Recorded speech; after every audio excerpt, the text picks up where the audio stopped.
well, Linda Kelly and Hazel Richings. It's lovely to be here. It's lovely to be here too. Thanks for having us into your kitchen. No problem. It's great, really good. And Linda and Hazel are Hissyfit, and very much a tight musical unit that in the main sing Linda Kelly's compositions. Yes, Yeah, with yes, Hazel's arrangements. Yeah. Linda, I'd like to ask you about where you've come from, and I've been aware of your writing and your songs for, I don't know, 10, 12 years, something like that, and I wonder, were you singing before that and writing before that? Not really. I mean, to be absolutely honest, if it was 10 and 12 years, Maggie, then I think that's possibly the start of my writing career as far as folk songs are concerned. I have no background whatsoever in folk music. I have no musical background. Some would say I have very little musical ability. I have. It's a complete surprise to me, actually, that that we've sort of developed into what we have. I'm from the Midlands originally, and I used to write poetry and listen to the odd Steel I Span record when I was growing up, but I kind of had no background at all, or even really interest in folk music, until I got to Hull about 20 years ago now. And I started really about sort of 13, 14 years ago going to the White Horse Folk Club, which was based in Nellies. Fantastic folk club run by the late, great Richard Wassling. Yes. And it was there really that I started getting an interest in folk music. I'd always written poetry. The two started coming together and integrating, and moving to Hull meant that I was really very keen to learn about the city, about the history of the city and about the people. And I'm married to an ex-trawlerman, and that combined with the job that I was doing really meant that I was learning a lot of stories about the fishing industry and about the communities.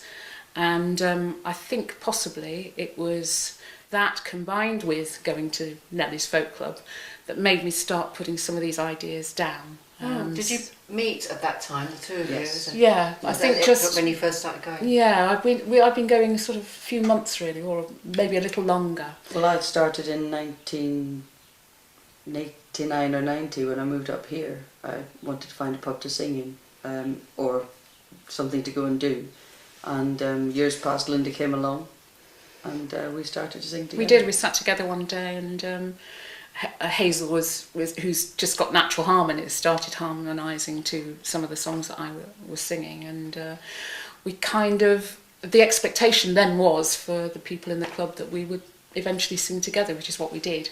And the writing came after this, did it? It kind of developed at the same time. I went up to Whitby Shanty Festival, which was many years ago now, and it was when I was sitting in the Fleece pub that I really started listening to John, my husband, and the tales that he was telling, and one of the stories was about the loss of the Kingston Peridot, and I was really shocked. I mean, I'd known John a long time at that particular point, but I'd never heard this particular story about how he managed to avoid going out to sea on that last fateful journey. And I wrote the words down on the back of a beer mat, just ostensibly as a poem, if you like. And when I got home, put a piece of music to it and started singing it. And Hazel was putting the harmony together. The lovely Kate Bramley heard the song and put it in her production of Northern Trawl at Hull Truck Theatre. And kind of from then, I started writing on a regular basis. This is The Luckiest Sailor. That's right, and mainly about the fishing industry, because it was just such a fascination for me how... I mean, Hull gets a lot of knocks. I've no idea why, because it's an amazing city, full of very strong people. And they've got this incredible legacy, and it just seemed to me that there was no access to it. And you know, writing songs and singing songs about the industry is one way that people can access the history, the social history of the city. And so that's what I started to do. And so the first songs that I ever wrote were really on, you know, based around the stories that I heard, not just from my husband, but from the people that I was working with and customers that I saw in the banks, and that's where it came from, really. You are talking about the main body of your work, really, aren't you? That being about the fishing industry and lamenting the loss of it, etc., and the communities surrounding that. And I find that fascinating that you've come from a totally different background, and just immersed yourself totally in it, and seem to have very little urge to write songs more personal to you. And in fact, you seem to take on John's voice a lot of the time. It's fascinating. Yes, I suppose would you agree with that? Well, possibly, but I mean, the thing is, there are lots of songs that I do write, which possibly people don't hear and we don't perform, that are a little bit more personal. There's not many of them. I have to say, I'm not very romantic, so I don't tend to sort of pen many love songs. Yeah. But I've penned quite a few songs that are very politically. Oh yes, I mean, I'm motivated. Not I mean, accepting the social comment and environmental ones, which are obviously right. more your. But I'm not. No, I don't personalise them. I think I'm more of a storyteller than somebody who. Has some sort of emotional connection with the song. I do have emotional connections with the songs, but not. I don't lay bare my soul. I think the stories are there and they tell themselves, really, and it's such a fascinating subject. The fishing industry itself is. I mean, how brave would you have to be to do that for a living? You know, and it's. There are many songs and I know that it's got its whole sort of genre within folk music, the sort of maritime, and we're involved quite heavily in that. But we are quite unusual when we go to maritime festivals. There's not that many women singing, you know, Scold's Bridal, I think, and a few women around, but we don't have an awful lot of women singers. So I think from that perspective, I think we're quite unusual, and but we like to tell the stories because the stories are so important. Yeah. You're right. There are not that many. There's not that many women singers, but there are even less women songwriters. And I mean, there are a lot more younger female songwriters coming through now, aren't there? But what are you trying to say? No, I'm just saying that you know that they're writing. The impulse to write is it's good to see that the women are sort of taking that on, and there are lots of them absolutely. doing that. Whereas our generation, for some reason, I mean, I didn't know any women songwriters as I was growing up, and in fact, I didn't know any till late on in the 80s. And yet, when you discover them, there are some fantastic. One of our friends, Anna Shannon. Yes, if you can, what an amazing songwriter, and she's writing about fishing, she's writing about Yorkshire, she's writing about the moors, and you know, she's sort of light under a bushel type of. I'm interested just to hear a little bit more about your partnership, because I think it's obviously been pivotal in getting your songs realised and out to the audiences, and so how does that work? Linda writes. You drive. And I drive, and we sing. And Linda can put a song, when she writes her songs, the tune has space for me. And I'm very fortunate. I seem capable of finding harmony, putting it on, and we're done as quickly as that. I can honestly say I would not be quick and simple. Well, in some ways it is actually, but I would not be singing to the level that we sing. I would not be doing that without Hazel. I just can't envisage singing my songs without a harmony that she provides. So it's the most important relationship, really. It's the most important thing in certainly in my musical world, is having Hazel as a singing partner. And it really works, and it's really thank you.